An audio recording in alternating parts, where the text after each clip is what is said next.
Do you ever feel like your brain is totally wiped out by the end of the day? All those choices, what to wear, what to eat, which email to answer, are adding up, and it's called decision fatigue. It's wearing you down without you even realizing it. But what if you could cut out the unnecessary decisions and keep your energy where it matters? Let's talk about how you can take back control and avoid mental burnout. One powerful way to fight decision fatigue is to simplify your life. You might have heard of Steve Jobs' famous black turtleneck and jeans, same look every day. Or how Mark Zuckerberg is practically married to his gray t-shirts. And former President Barack Obama did the same. He minimized his wardrobe to save his mental energy for the bigger decisions. The idea is to remove the noise from the small, daily choices that don't really matter, so you can focus on what does. So, how do you do that? Start by automating the repetitive choices in your life. You know, those little things you do every day that take up way more thought than they should. What to wear? Choose a uniform. A few outfits that are your go-to, no thinking required choices. Deciding what to eat. Stick to a regular breakfast or lunch routine, and you'll never waste energy thinking about it again. But it's not just about cutting down decisions. It's about making the right decisions at the right time. Some choices need your full attention, while others are just distractions. Create a decision hierarchy. Figure out what's important and what's not, so you can spend your mental energy on the stuff that really matters. The best time to make those high-stakes decisions? First thing in the morning, when your brain is fresh.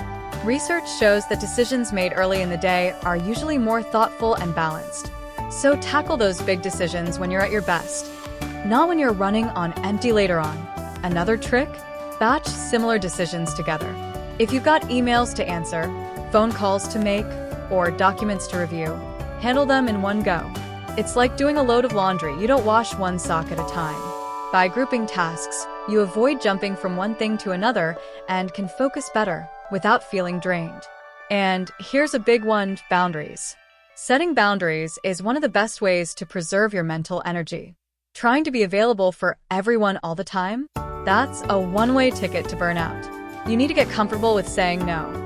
Every time you say yes to something low priority, you're saying no to something more important. It's tough at first, but trust me, when you start setting limits on what you'll take on, you free up so much time and energy for the things that truly matter.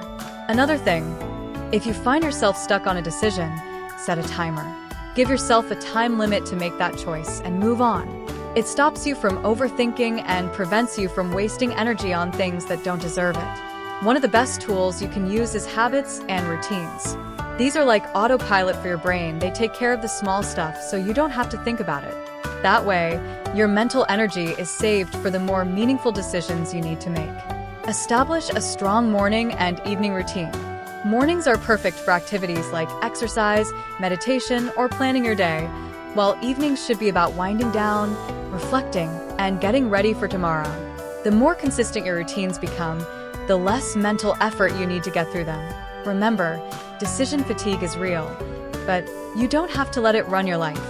By simplifying your day, prioritizing what's important, setting up habits, and protecting your mental space, you can save your brain power for the choices that actually matter. And that's the key: make fewer decisions and make each one count. If you're feeling this, stay tuned. There's so much more to uncover on mastering your mental game and finding balance in life. Hit subscribe, share with someone who could use it, and let's tackle decision fatigue one smart choice at a time.